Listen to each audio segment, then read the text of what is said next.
Assalamualaikum warahmatullahi wabarakatuh. Perkenalkan, nama saya Muhammad Zidan Khalil Gibran. Saya mahasiswa Universitas Siber Asia pada jurusan PJJ Informatika.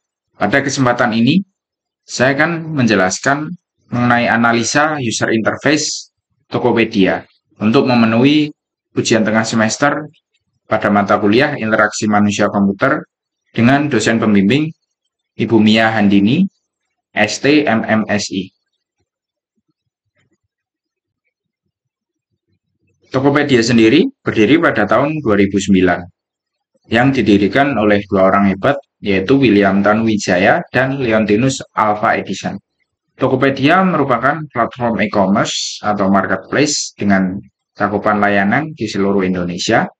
Tokopedia tersedia pada platform website dan mobile apps pada sistem operasi Android dan iOS. Kategori produk yang dapat ditemukan di sini seperti elektronik, fashion, rumah tangga, makanan, kesehatan, dan lain sebagainya. Tokopedia memiliki fitur unggulan seperti pencarian produk cerdas, sistem pembayaran yang beragam, pelacakan pesanan secara real-time, dan notifikasi dan personalisasi.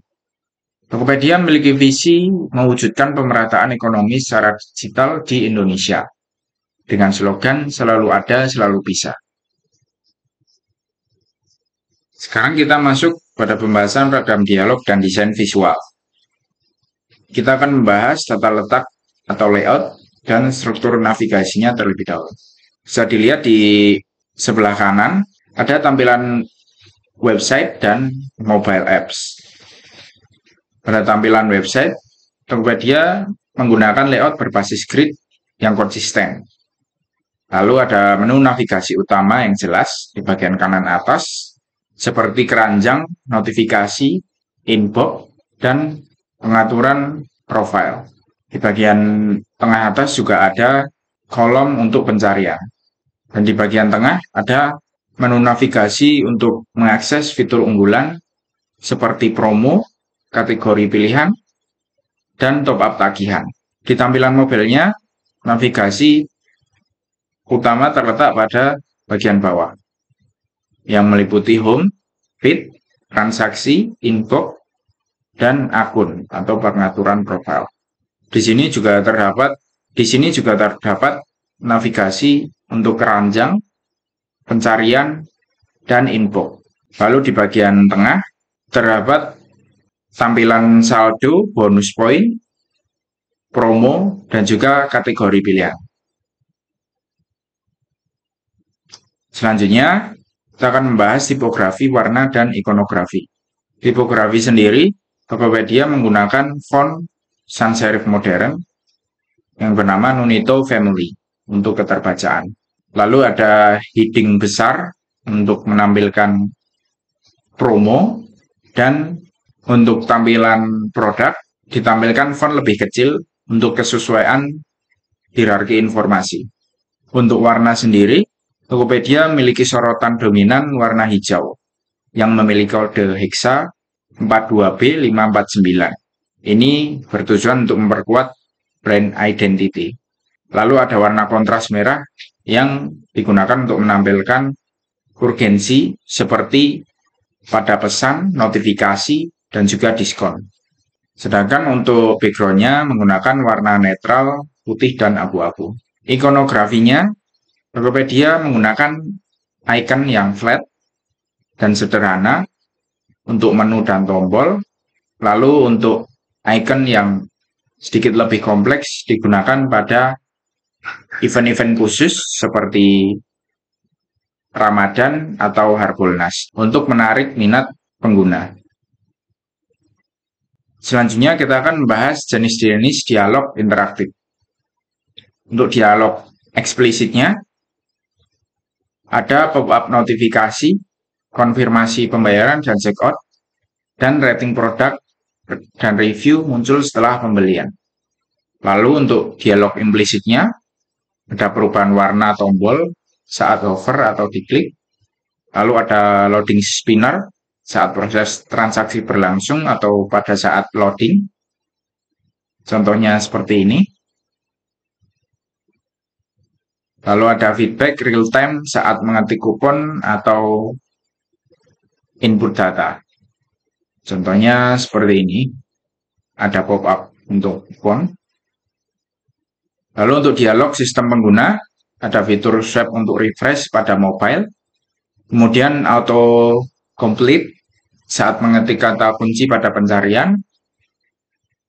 Contohnya seperti ini, kita ketik sepatu lari, maka ada autocomplete yang merekomendasikan berbagai kata kunci. Lalu ada juga rekomendasi otomatis berdasarkan histori pembelian.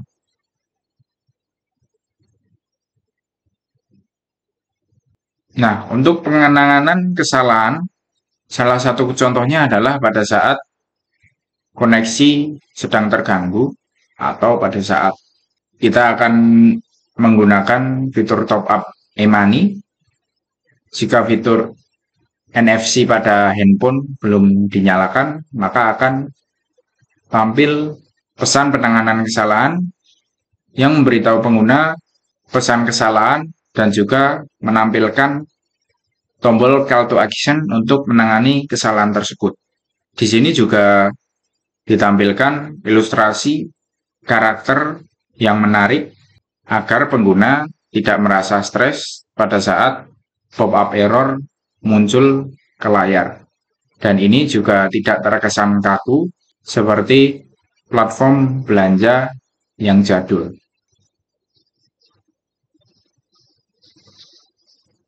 Untuk healthcare, Tokopedia memiliki fitur Tokopedia Care, di mana pada Tokopedia Care ini terdapat fitur FAQ atau Frequently Asked Question, chatbot, dan pelaporan masalah.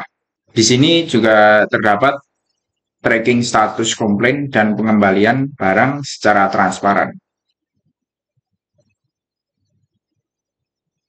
Nah, di sini kelebihan platform Tokopedia menurut opini pribadi penulis, yaitu desain antarmuka yang sederhana.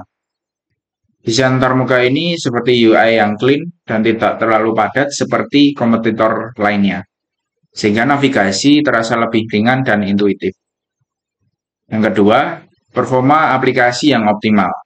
Baik versi web maupun app berjalan secara lancar, bahkan di perangkat dengan spesifik rendah sekalipun atau low-end device. Yang ketiga, pembayaran dan pengiriman fleksibel. Pembayaran mendukung berbagai metode pembayaran, mulai dari e-wallet, transfer bank, cicilan, hingga COD atau cash on delivery. Lalu untuk pilihan pengiriman juga lengkap, mulai dari reguler, kargo, same day, hingga instan yang sampai dalam hitungan jam. Untuk kekurangan, menurut opini dan pengalaman saya pribadi, yaitu sering terjadinya bug pada kupon dan promo diskon. Ini sering terjadi pada saat setelah checkout dan sebelum memilih metode pembayaran, biasanya kupon akan tidak terdeteksi oleh sistem dan otomatis tidak terbaca. Yang kedua, penurunan kualitas customer care. Sejak 2024, banyak pengguna mengeluh di media sosial karena sulitnya menyelesaikan masalah melalui fitur Tokopedia Care. Dan pada saat mengakses fitur live chat, pengguna susah untuk terhubung kepada live agent dan hanya terhubung pada chatbot yang tersedia pada fitur live chat. Yang terakhir, transisi ke TikTok Shop bagi penjual. Di sini per bulan Juni tahun 2025, dari sisi penjual, Tokopedia memaksa penggunanya untuk bertransisi pada dashboard TikTok Shop, yang mana pada beberapa sosial media, penjual mengeluhkan bahwa pada saat proses transisi ini terdapat beberapa bug yang cukup merugikan, seperti pengaturan libur pada toko aktif sendiri, jadi toko menjadi sepi. Lalu ada juga yang mengeluhkan mengenai potongan transaksi yang tiba-tiba naik tanpa pemberitahuan terlebih dahulu. Hal ini tentunya merugikan penjual dan dapat menurunkan kepercayaan.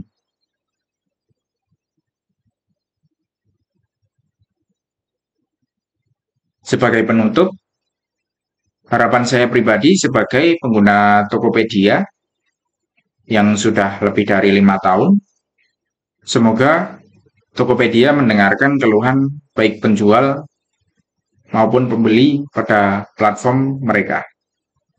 Ini bertujuan agar Tokopedia tidak kehilangan kepercayaan dan minat pengguna dan menghindari pengguna beralih ke platform marketplace lain yang ada di Indonesia. Sekian presentasi dari saya. Jika ada kurang lebihnya, saya mohon maaf. Wassalamualaikum warahmatullahi wabarakatuh.